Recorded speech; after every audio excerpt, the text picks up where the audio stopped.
So tonight, I'm pleased to welcome you all to the first episode of the Sovereignty podcast. Tonight, we obviously have the privilege of two guests, and this is going to be made available on both video and audio. So, by way of introduction, my name is Ewan Gurr, and tonight I am joined by my co-host Elaine Hill. Thank you very much. Welcome, ladies and gents. We are filming in Dundee at our Tayside and Fife branch meeting, and I have with Ewan two very special guests who will be discussing the topic of tonight, the state of Scottish politics, in light of the publication of the first of many documents from Nicola Sturgeon on independence. So I'm pleased to welcome Jim Fairley, who is 2 seats to my right. Jim, as many of you will know, is a former deputy leader of the SNP, was a member of the party for 30 years and left the party in 1990 as a direct consequence of his opposition to a change in the SNP's stance on Europe, which had historically been opposed to European Union membership, or what was then known as the EEC. And of course, the privilege that we have is that Jim is a member of our party and is our head of policy. And for those of you that are interested, he will be speaking at the All Under One Banner march at Bannockburn on the 25th of June, which we'll be participating in. So if any of you are interested in joining us on Saturday the 25th of June, you're more than welcome to join us. And we'd also like to welcome Jim Spence here as well. Thank you very much for coming. Jim Spence is a columnist and podcaster for The Courier. He's also a former BBC Scotland sports broadcaster and a former rector of Dundee University. Welcome, gentlemen. Dundee College, but close. I was the rector of the university, that's right. That was my dodgy right ear there. I lectured at Dundee College. I never hit the heights of lecturing in university, but I was the rector. So, in terms of the state of Scottish politics, give me both your... How long have you got, Jim? Take it away, Jim. Tell me what your thoughts are.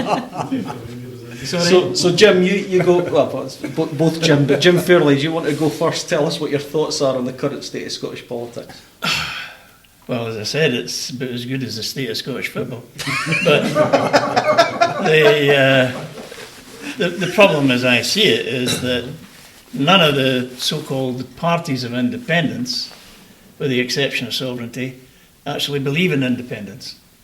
I feel very strongly that when the independence referendum was held, that in actual fact independence was not an offer.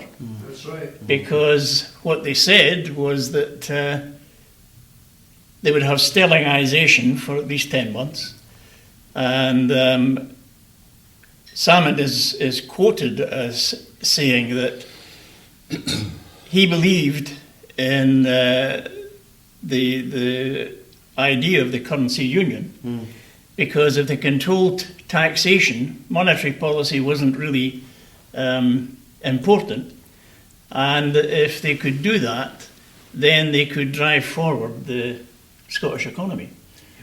It was economic nonsense. And the Growth Commission that was chaired by one of the people who is still very prominent in the SNP and did part of the Anchor programme at the time of the last election. I don't know where he learned his economics, but he must have been absent most of the time because, quite seriously, he hasn't a clue. And when you talk about fiscal autonomy and things like that, I mean, literally, fiscal autonomy does not exist. Yeah. But Salmond and the SNP in general kept pushing it. Yeah. So what we have to find out is how many people in Scotland, among the disparate groups that now make up the independence movement, how many of them actually believe in independence, and what do they mean by independence? Because if they mean within the European Union, then they're not in favour of independence at all, because the European Union certainly isn't big. And obviously Andrew Wilson, you know, who was responsible for the Sustainable Growth Commission, his point recently, just a few weeks ago in his essay in the Sunday National, had stated that we would leave Westminster, we would join the UN, we would join NATO, we would join the EU, so we're leaving one union to join three. And the UN then get the chance to dictate our foreign policy, NATO get to dictate our defence policy, and the European Union get to dictate every other policy. I mean, it's absolutely bizarre. So yeah, Jim, I find it crazy.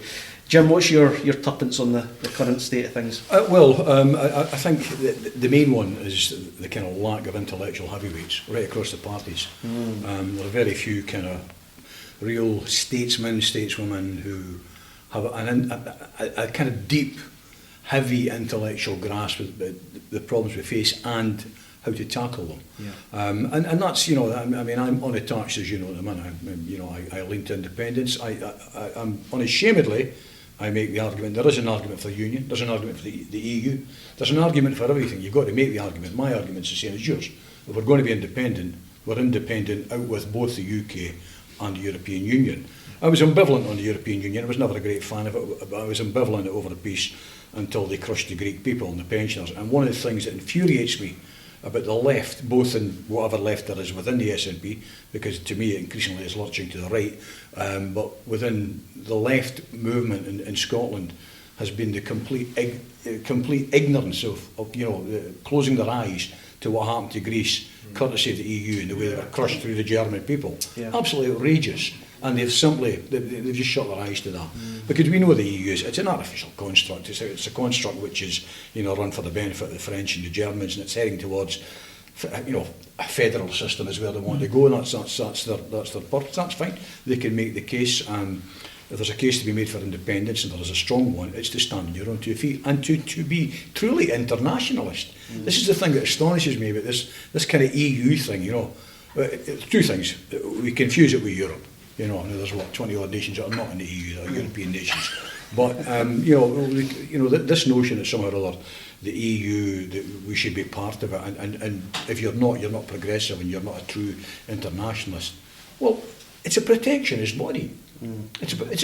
I would argue the case it's also a racist body in terms of its immigration policies. But I mean, you know, we're talking at a juncture where Priti Patel is sending refugees to Rwanda, or is trying to, you know. Meantime, we've got, you know, completely ignored by the SNP and others the fact that the EU has maintained borders, you know, and you know, people have been dying in the Mediterranean and has maintained borders to keep people out. People of a different colour of skin, bluntly, from you and me. That's the bottom line. So 500 million people in the EU, you're less now that the UK is left, but 500 million, you know, mainly white people. And the argument, you know, for it has not touched on any of these issues. You know, people have blindly bought into it. The SNP and others have bought into it as well. You know, it's for me, it's the one decent thing that Johnson has done, taking us out of it. You know, I'm no Johnson fan. I would see him at Westminster, see the Conservatives at Westminster tomorrow. It's the one decent thing he's done. I don't call it Brexit. I simply call it leaving the EU. We should have done it years ago. You cannot be independent within the EU. It's an oxymoron. Well, before I hand the next question to Elaine, question for you regarding the local elections last month. How did you vote and why? I abstained. You abstained. And what were your reasons for that, Jim? There wasn't anybody standing that I could have put my vote against. The SNP were not prominent. They put up a candidate, but he wasn't a candidate that I believed in. He believed in everything that the SNP currently stands for, none of which I believe in. So therefore there was no point in voting for him. And the other candidate was a Tory. Okay, no contest. So Jim, what about yourself? I voted Alba and Labour. Did you?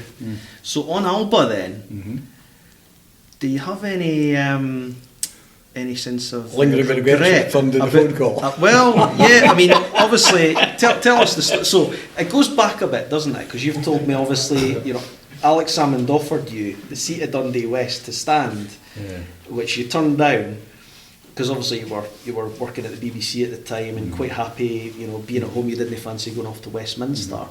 But you also talked about the fact that he phoned you looking for an endorsement prior to the launch of the Alba Party, or round about the time that, or in the aftermath. Do you regret having offered endorsement for him? What's your thoughts on Alba?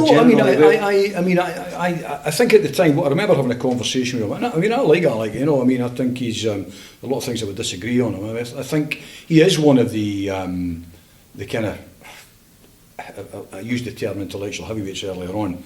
By comparison to what he'd be up against in Scottish politics, he would be. You know, he may not be a great economist, but he's, he is more of a statesman than anything else I can see in the current Scottish Parliament, and probably among the Scottish representatives at Westminster as well. But he was looking for an endorsement, and you know, I was happy to endorse an independent, a party standing for independence, but I wanted to know what their stance was. And I think at the time they were working their stance out, I think. You know, they weren't sure. I mean, I remember him saying that he was keener on, I think, the EFTA, you know, situation.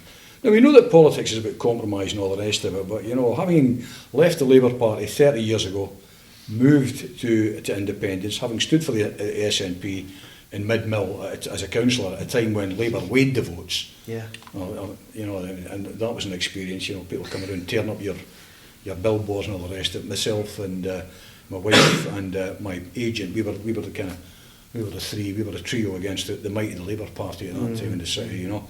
And worryingly took them to within 80 votes, I think, as I recall, winning that seat. I was so glad I didn't win it when I think back, you know. I remember two women approaching from opposite ends, and one shouted to me, "Are you the boy that's standing for the council?" And the other one shouted, "Well, if you are, make sure her laddie stops kicking his ban to Meg Eardon." I'm not going to satisfy these two. There's it's still a bit a draw here. I mean, it's, you know, listen, for all I said that a minute ago, I mean, I do have admiration for anybody and everybody that stands for, you know, either local elections or, you know, the Scottish Parliament or Westminster, whatever, you know, I mean, because you put your life on hold. I mean, I'll be blunt, I mean, you know, I was earning very good money with the BBC, so I was taking a drop.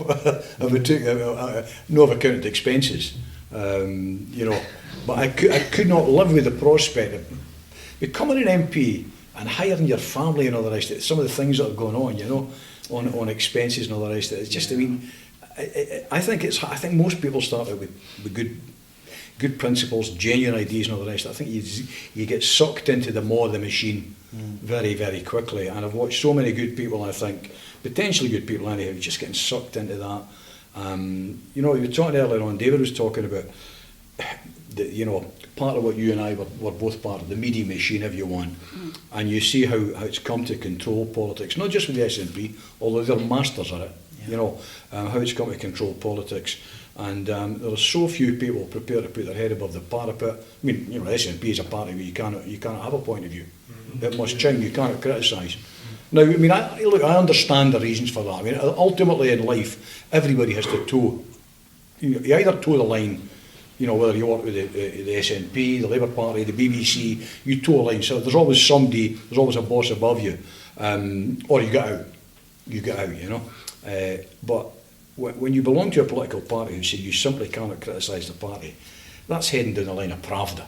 You know, that's, I mean, to me, that's just not acceptable, you know. But they do control the kind of the media machine. But, you know, to kind of come, you know, full circle there. I mean, I was talking about I'd been in the Labour Party, left to, you know, join the SNP, stood at the council unsuccessfully. I was a lecturer, I hadn't long become a dad at the time. In later years, I was offered, or I was asked to stand again. I met one of the local MPs, met him in the Tartan Cafe. He asked me at that time, would I stand, thought about it, decided against it. And last time round, a couple of elections ago now, I was invited to, I can remember it clearly, I was heading into Fir Park to cover a game, and the phone went, and it was the First Minister's secretary, Alex Salmond's secretary. Could I come through the Butte House the next night? And there were 8 of us. There was me, Mikey Stewart, the ex-footballer broadcaster, Brendan O'Hara, who I'd worked with at the BBC, who is now an MP, and a guy, I think, Rob Stewart, he was an Ayrshire poet. There were 4 women, and from memory, I think Jean Freeman was one.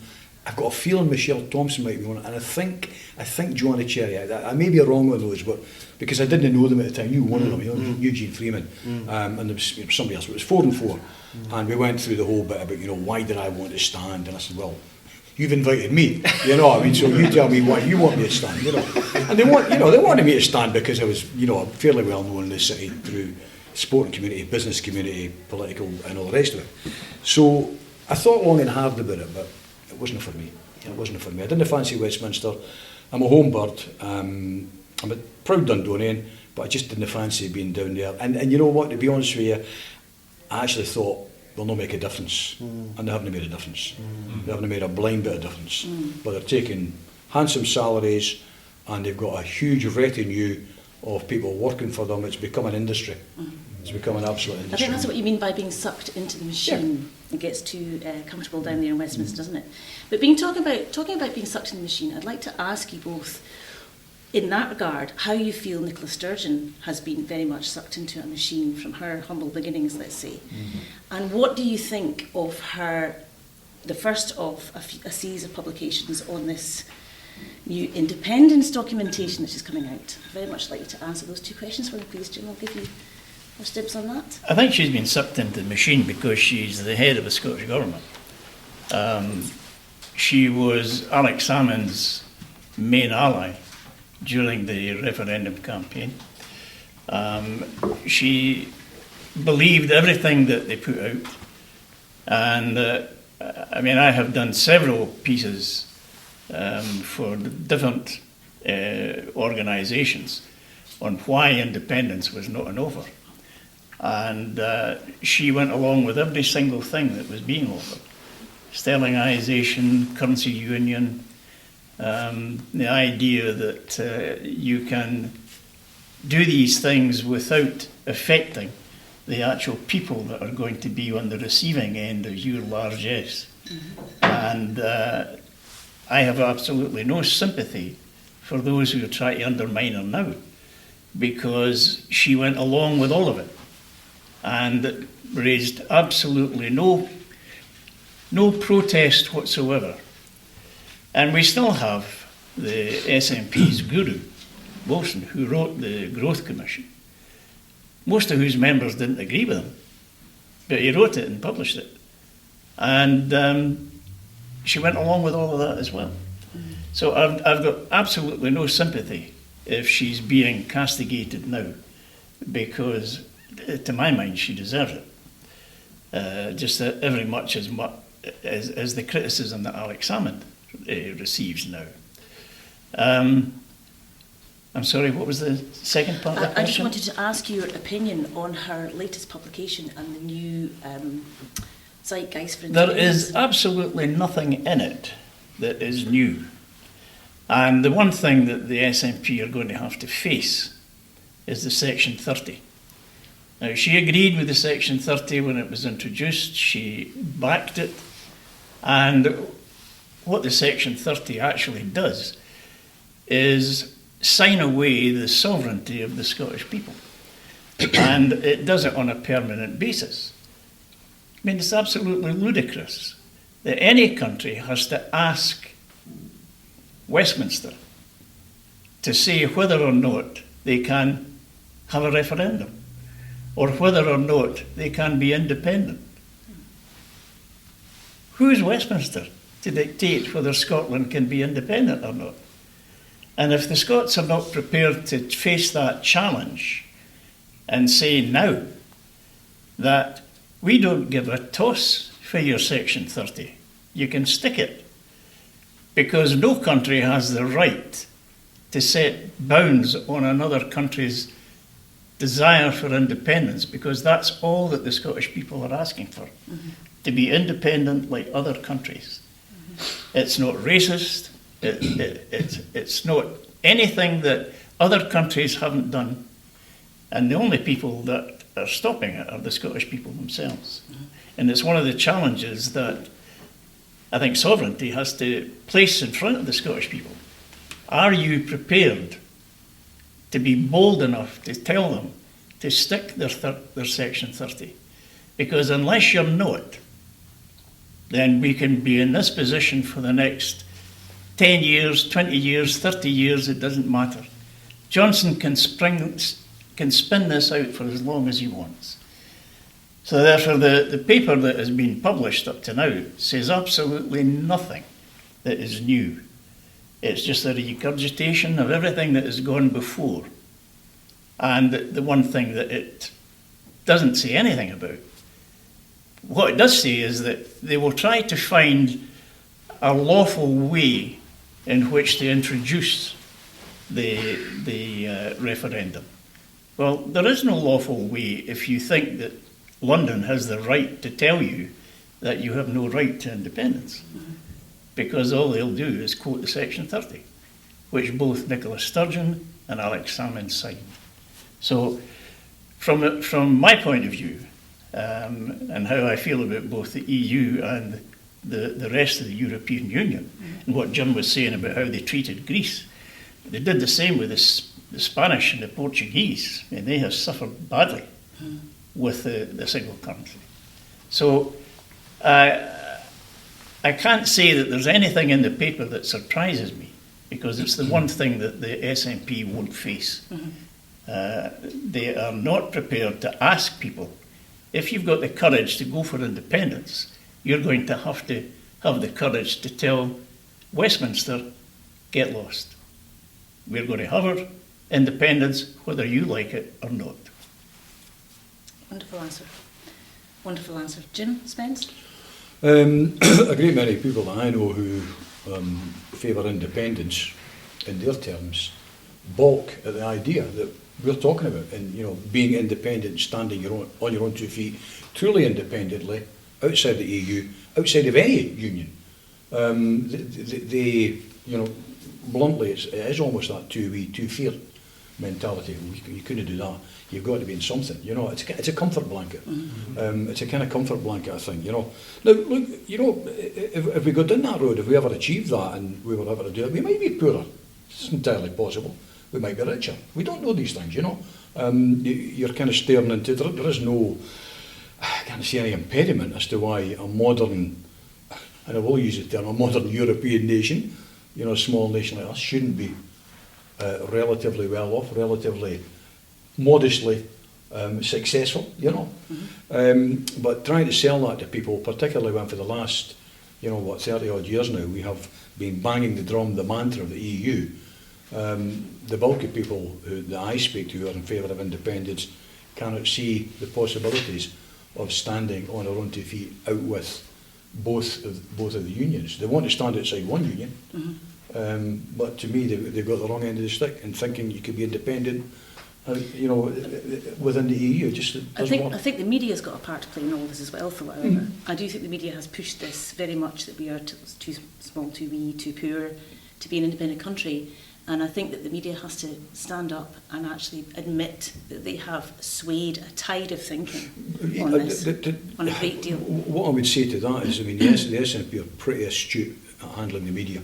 They are, you cannot knock them in terms of their media presentation, the way they handle it. They're extremely good in terms of how they use social media, in terms of their contacts. The kind of people they've got working for them. They've got a massive number of spinmeisters working for them. So they could very easily bang that drum, but they don't, because they don't believe in it. They want independence within the EU, and that's fine. That's entirely their prerogative. I happen not to believe that that's independence. Bluntly, I would remain within the UK before I do that. I'd want rid of Johnson and the Tories, but I could. I've said this, I'm unattached. I went down the road of independence 30 years ago. I'm currently reassessing where I stand in politics, and I don't think I'm on my own. I think there are many people like me who are on the left that weren't brought up in nationalist households, were brought up as socialist left-wing household at a time when the SNP were probably, and you'll have had all these Barb's Jim, the SNP were seen as, tartan Tories and living in, Nazis. Heather and all the rest. That was the mentality. Now I came to accept that much of what I'd been told and what I'd learned was wrong. Although I am now rowing back a wee bit when I see, people within the independence movement, but mainly within the SNP, attacking train drivers for wanting, but attacking trade unions. Then the term tartan Tory can actually be used usefully again. It can be usefully used. Now I know that the SNP is a broad church. It's a broad party. But this whole notion that you wished for India, you accept anything until you get there, that's, Kelly talked earlier on about, the Scottish Enlightenment. What's it come to? A nation that produced such great philosophers and all the rest of it have ended up, frightened to speak out, hiding in the shadows, frightened to have a debate. To have debate, and you can argue and you can debate strongly and disagree with each other vehemently and still remain on cordial terms. Happens in every household the length and breadth of the land, with wives and partners and all the rest of it. It's the nature of the beast. But that's been the thing that's depressed me most about Scottish politics in recent times. That inability to have, tough discussion and tough argument without setting about people, character-wise, playing the man, as they say in football, healthy debate instead of the ball, Yes. But the media, I worked for the BBC, albeit in sport. You worked for them. Did anyone ever tell me what to say? Well, actually, they did tell me not to ask anything about Rangers, but after a bit of grief in 2013. No, but you'll know, working within any organisation, you get the feel of it quite quickly. Yeah. You get the lie of the land. You know how far you can push boundaries. Nobody ever has to say it. You don't say this, don't say that. You just know within the culture of the organisation how far you can go and how far you can push things out. So I think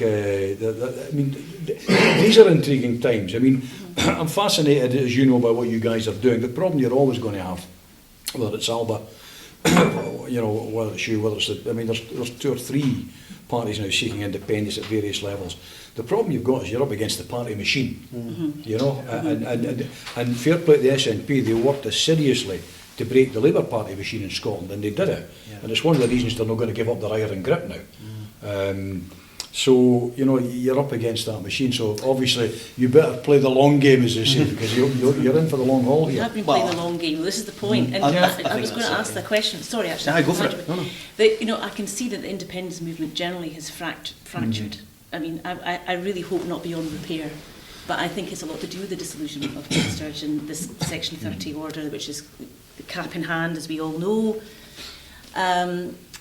But I'm intrigued as to what you may think, gentlemen, on this apparent new legality stuff that's going on with this new publication, this new legal loopholes and things that she's keeping very, very quiet in terms of how we can gain independence, perhaps by other routes. She keeps saying about the Section 30 thing, yes, that's still banging that drum, but something seems to be cloak and daggers behind the scenes, we don't quite know, but it's something to do with the legal system with regard to independence. Do you have any views on this at all, or any inside knowledge? Well, I would doubt. Bluntly, I spent 11 or 12 years as a law lecturer. While I'm married, constitutional law was one of the areas that I taught. We taught for the education level. It's hardly doctorate level, but you've still got a grasp of the subject nevertheless. The bottom line is, we have signed. I dislike the term legal loophole, I have to say. You have the law and not the law, Okay. and Section 30 is there, and it's been signed. And therefore, the only way around this is that I can see, is either the Tories concede, or if the Labour Party come and they concede that you can have another referendum, and you win that referendum, or you go down the road of... you go down the road of kind of civil disobedience and try and force it that way. But in terms of the law, we have the law. If you want to be part of a kind of democratic, country and movement, do you obey the law? Well, yes, in my view. That means you have to redouble your efforts in trying to win the argument for independence, and that's what brings me back to, did I see anything new in it? No, I don't. My blunt view is I don't think Nicola Sturgeon, and I've thought for a long time, I don't think she believes she can deliver independence, and she's buying time. Okay. I don't believe that they're trying, to be honest with you. That's what I feel. And I don't think Nicola Sturgeon ever believed in independence because she signed up to everything that the old 79 group did inside the SNP. I joined the SNP when I was 15 in 1955. And the party was only 20 years old when I joined it. So I actually knew some of the originals. And I've often been referred to as one of the originals myself. I'm getting very close to the point where I'm beginning to believe it. But the thing about what the 79 group did to the SNP is that traditional nationalists, and I was one of them, believed that any conflicts that we would have to be ironed out after independence. But we never referred to our opponents as the enemy, which is the terminology that is used now frequently on social media. They were opponents, they were political opponents. One of the men that I had the highest regard for was Bill Walker, who was the Tory MP for the constituency that I lived in. Bill and I could bite chunks out of one another on Radio Tay or whenever we were debating. I debated with Bill several times on television. But off camera, he and I got on like a house on fire. And he was one of the nicest blokes I ever come across in politics. You'll all know who George Galloway is. George and I did exactly the same. In the 1970s, when I was the candidate here, and we debated several times. He was the youngest secretary that the Scottish Labour Party ever had. And George is still going strong. In fact, when he saw the name of my son in the newspaper standing for Parliament, he thought it was me. And there was a photograph of my son. And he contacted me and said, "Jim, you're not thinking of getting back into politics, are you?" And he says, "But you're looking well." Pictures of Dorian Gray. So, I dropped him a line and says, "George, no, I'm not getting back into politics, but you're needing your eyes tested." I mean, Jim makes a good point there. I mean, like I say, like a lot of people, particularly on the left, I came from a Labour background, my family were Labour. A couple of people in the family switched, and have now switched back, I'm afraid to say. But I came from a Labour background. And when I hear people talking about traitors because people vote Conservative or Labour or want to stay in the Union, it just appalls me. Because I was one of them. I came from that background, and there must be people within the party who are now thinking, within the SNP or within the independence movement, who are basically being labelled as traitors because they were traitors according to that kind of doctrine, And I think you've got to have strong, robust political debate without falling out with people as some kind of enemy. And in fairness, I suppose we're part of what is now being referred to, or we're part of what is now being referred to as the legacy media. The old media, as though it's dying. I can assure you, it's not dying. It's a long way from dying. Social media has turned the game on its head, but you could. I'm a big social media fan. It's great. I use Twitter, and you will know I'm a kind of a Twitter fanatic. I use it. It's very handy for me, still kind of operating as a freelance. But it can be an absolutely brutal environment. Because you've got, I think, I can't remember how many characters, and they doubled mine up, so I've got twice what everybody else has got. But it's hard to conduct an argument in 140 or 280 characters, quite complex arguments. And if, like me, I think there's something like 80,000 people follow me, and you try and interact with people, but if you get in a conversation with one and two or three other people jump in, you're trying to interact, before you know where you are, your day's gone.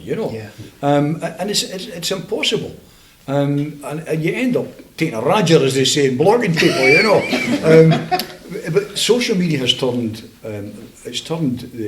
much of normal political discourse just on its head, because you get, you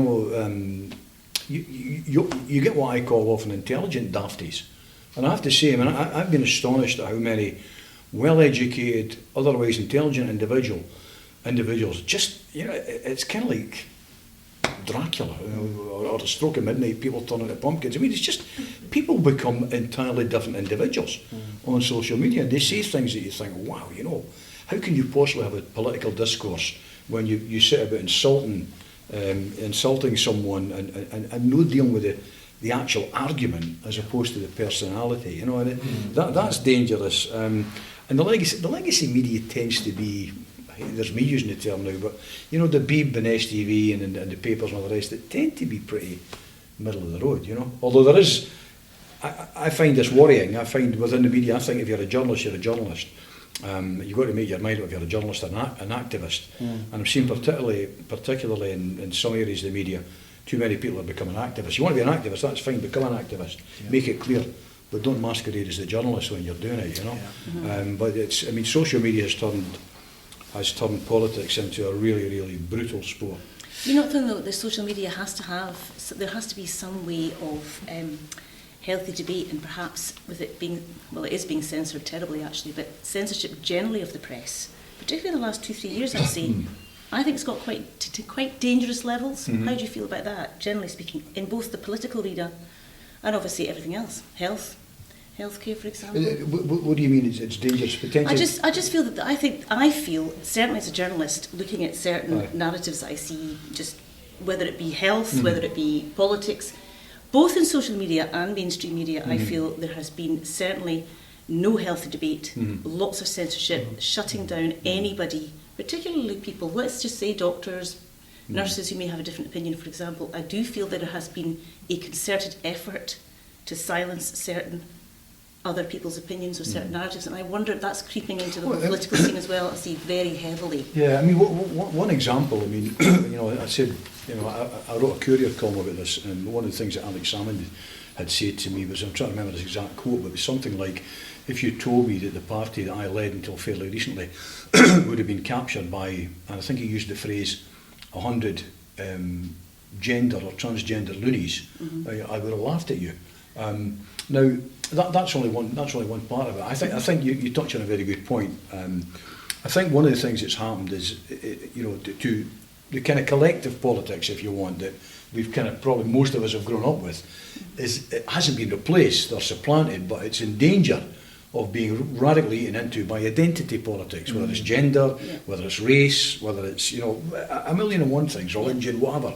Now, ultimately, at the end of the day, we're all individuals, and if we go down that road, we'll be completely atomised.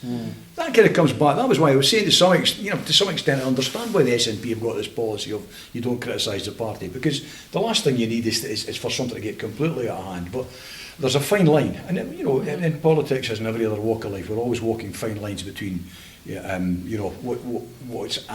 you absolutely cannot have and what you're going to have for debate. But I think we're in dangerous times, because I think that the word that Salmond used, 100, he called them loonies, but right across, it's very easy on social media, because you tend to get, there's algorithms which tend to kind of feed you into the sort of things you like and you follow, whether it's football or whatever. So you end up speaking in a bubble. You end up speaking to like-minded people, and you think, wow, this is what everybody's thinking. In fact, it's 20 people, 4 men, a cat and dog thinking that, and you think everybody's thinking that. In fact, it's kind of like race and gender and, every other thing. When you actually go out and you meet people and you're sitting having a beer and all the rest of it, people may have opinions about things. By and large, most people are living that live. But if you overindulge on social media, you tend to get a very, very polarised view of the world, and that feeds through too. It feeds through sometimes to a younger cohort who tend to, because there are very few people of kind of my generation now running the show in the media. It tends to be kind of 30-somethings, and there's a generational divide there. Of course there is. I know that kind of anybody who's a father has got kind of kids will know there's a generational divide, no matter what age they are, whether they're 10, 20 or 30. So the mainstream media, I think, I wouldn't say captured, but it kind of, it has a responsibility to report fairly and objectively. And I think, and a lot of it still does, but a lot of it kind of, there are certain, a lot of it doesn't. A lot of it's pretty pure. A lot of it's pure. I have to admit that I am a Twitter fanatic. I've got nothing else to do. So if I can noise up the Unionists, it's made my day. And I do it quite deliberately. I tweeted yesterday, after England got humped, 4-0. And I tweeted that England got beat 4-0. Am I happy?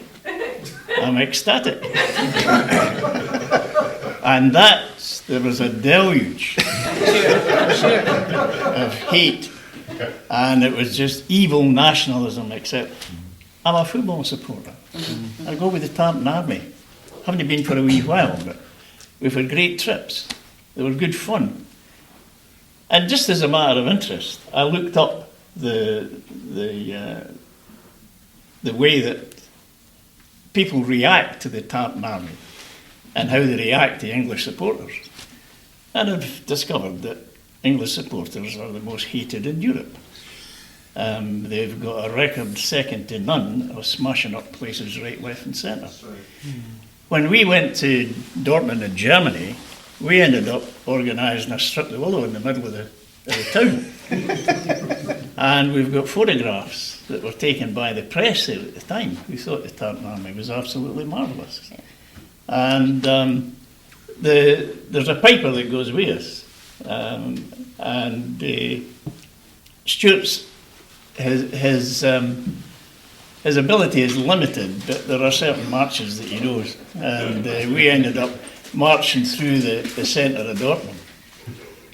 And often it's me that leads the charge. I shout, "Stuart, geese a blow," and off you'll go on a selection of marches. And the German police actually withdrew. They had a very tight cordon around about the centre, waiting for the Tartan Army to appear. And when they saw what we were like, we actually had to strip the willow. And at first it was only ourselves that were doing it. But then we invited some of the Germans that were watching us. And we had a strip the willow with some of the German women and men that were watching. We taught them how to do it. And within a few minutes, it was a tremendous atmosphere. And that's something that I don't think we can get around. I don't like the hatred that comes over on social media.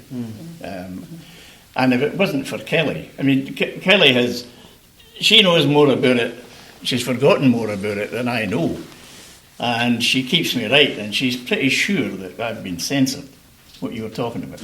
Oh yeah, no doubt. Yeah. And I remember when Funkhauser, the CIA operative that was in Scotland at the time, I was chairing a meeting, and Funkhauser was standing at the back of the hall, and eventually admitted that the Americans were keeping their eye on us, and he was found. He was found out.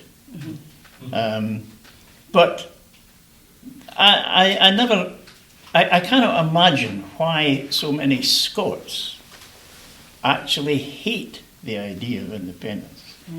And when I put that thing on the social media, just to annoy the Unionists, and to take pleasure in the fact that England got humped,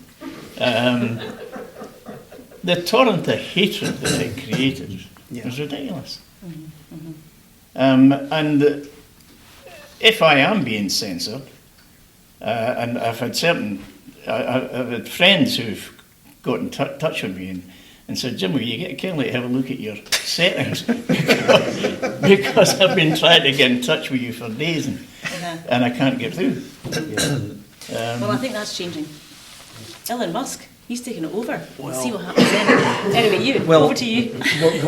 We've got only a few minutes to go, so I'm going to actually open it to the floor for any questions for either of the Jims. But just to say, I think Jim Spence, you pointed out something there. But I find it remarkable still that the home of the Scottish Enlightenment has actually become a place where we would pass a piece of legislation like the Hate Crime and Public Order Bill, where you say something particularly dubious around your dinner table, as you said, you can have rigorous conversations, but that you could be jailed for that conversation up to 7 years. I find that astounding.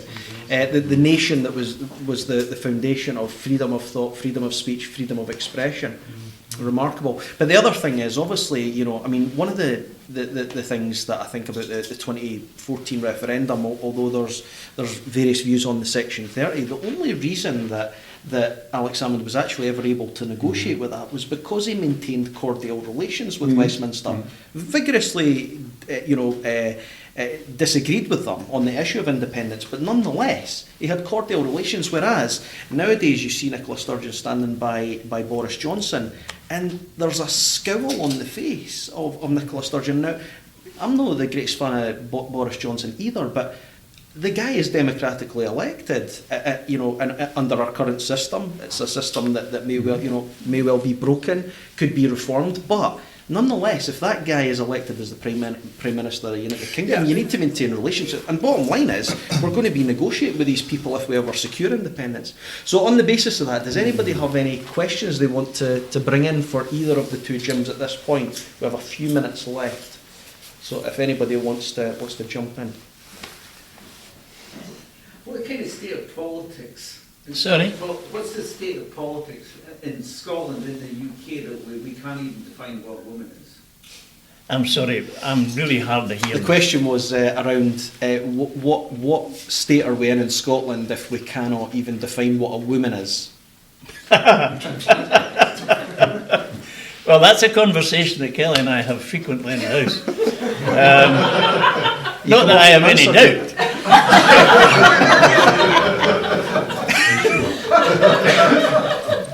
But I agree with you. My daughter, my oldest daughter for her sins, is the head of learning in Tayside for the youngest groups. And she's finding it very difficult because of the conflict that is coming through with local groups within the council, and that they're pushing this idea that children should be taught this, that and the next thing, and other groups are saying, no, we shouldn't be teaching. And she's finding it very difficult to handle the conflict between the different groups. And to be honest, she's finding it more and more difficult because the SNP are not doing very much about it, unfortunately. And the fact that you can have, whatever terminology Alex Salmond used, there's absolutely no doubt that he's right, that there is enormous debate inside the SNP. I still have a lot of contacts inside the party, and I get a fair bit of feedback, and there's a lot of unease, a lot of disturbed feelings among the people that have been there for some time, that the party's taking this far too seriously and they're going down the wrong road. And unfortunately, it's going to take a shift in the leadership, a real shift, and that means getting rid of the people at the top. And some people inside the party are hoping that will come before the next election. There was somebody tweeted a couple of days ago, who do you think will lead us in an independent Scotland if we become independent? Sturgeon or Salmond? And I tweeted neither. Not because of anything either of them have done, but because I think there's a new generation coming up and they're going to have to be accommodated. And we're moving into an entirely new era, and people are looking at politics in an entirely different way. Some of it I don't like, but that's their right. They can put forward any argument that they like. If they can sustain it and they can maintain it and they can get people to follow it, then that's what democracy is all about. So I reckon we could probably take one more question, but before we do, we'll come to you in just a second, Dave. You got any thoughts on the question that's just been? I think it's become an absolutely brutal debate, and I think it's been monopolised by a small group of people who are unable to accommodate or accept that other people have a point of view. It's people. You should have raised it before 3 minutes to 9. I have to say, because it's one we could go talking about all night. I'm in Jim's camp on this. I think there's nothing wrong with a robust, strong debate, but when your argument on the basis of the facts. Facts can be kind of, facts are cheers that win a ding, as we used to say, but facts can be used to kind of make any case, and sometimes bend a case, But I think it kind of comes back to what you said. We are cowing people into silence, and I have to say, I still lean towards independence. I still lean in that direction, but I'm worried. I'm genuinely worried. I think we have it. Bear in mind, I come from 1 in 6 of the population, and it happened in Dundee as well, where the fact that you went to a Catholic school meant there were certain areas of employment close to you. This can be a dark country. I've never ever for a moment thought that we are somehow superior or intellectually better than anybody else. We deserve the right to run our own affairs should we demand to do so, should we ask and should we want to do so. But we also have a capacity to be a thrawn bunch. Yes. And we've got a capacity to be dark. There's a dark side to us. And I think that when you try to shut down debate, that indicates to a lot of people this actually could be quite a dangerous wee backward place to live. And I think we have to be much more open than that. Particularly what Kelly said earlier on, particularly given the great minds that we produced during the Enlightenment and all the rest of it, and actually until not that long ago. So exactly. I'm all for debate, robust though it may be, but open. I don't like debate to be closed down. Dave? Yeah, what's your thoughts on how to turn around the voter lack of voting? How do we increase engagement in politics across the board? I think we just have to encourage people. What Ewan was talking about earlier on, Ewan, and talking about the idea of getting out and getting branches. My idea is in terms of the politics side of things, if that is to be developed, is along the lines of the old SNP setup, where the National Assembly was created to have policy documents discussed, where people learn how to debate, how they were taught how to debate. And I would see Jim as a perfect example, as somebody that I would want to have coming along to talk to our candidates how to handle the media. How do you answer the question that comes out of left field? I was caught once, and it bothered me for a long time. But I was caught once in a studio. We'd arranged what was going to be discussed, what we were going to be talking about, and so on. But we'd got to a point where I'd answered the questions, and then all of a sudden this one came. And I started, and apparently, I got my leg pulled like nothing else on earth when I went back. I was teaching at the time, and I went back to the school. And the first thing I got when I came in the door was, "What do you care about whatever it was anyway?" And then big hoots of laughter. And they kidded the life out of me. But it bothered me, the fact that I had been caught out. And one of the things that we tried to do when we were training candidates was to watch the question that comes out of left field. Because if you can't answer it, it will live with you, because it's going to be there. They can bring it out any time they like, because it's there forever. And that's the sort of thing that... I think that's down to two things. One, the quality of your candidate. You've got to be well briefed. You've got to know your brief. You've also got to be sharp on your feet.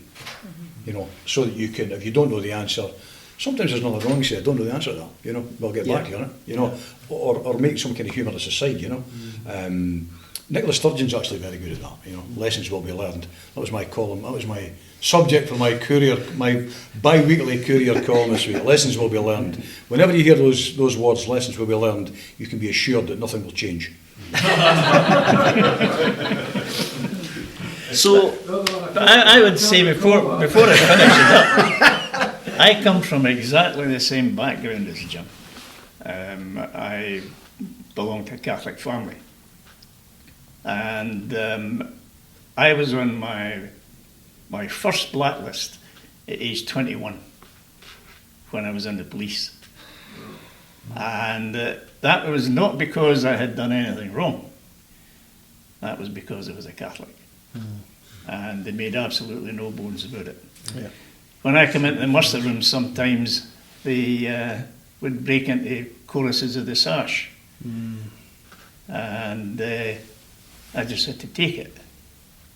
And then when it came to the day when the Chief Constable summoned me to his office, my probation was up, 2 years was up, and he said that I had failed my exams. Now, it turned out that I hadn't. They were lying. But it was the way that they got out of it. But it was because I was a Catholic and for no other reason. And people like Jimmy Reid, you know, Jimmy wanted to be a draftsman when he was a young man, before he got into politics and the trade unions and so on. And draftsmen in the west coast of Scotland had to pass the Mason test. And if he wasn't a Mason, then he wasn't going to get in. And that happens, unfortunately, all over Scotland. I agree with Jim. Yeah. It can be a dark place. Yeah. So we have to be sure of what kind of country we're going to have Absolutely. when we have independence. Yeah. Gentlemen, it's been an absolute pleasure tonight, and thank you for the questions from the floor. It's been a joy to listen to you both. I think you've both raised a lot of important and crucial points. And Elaine, it's been a joy to co-host with you. So, Very much enjoyed friends, thank you for joining us tonight. We will be putting this out both by podcast and by videocast.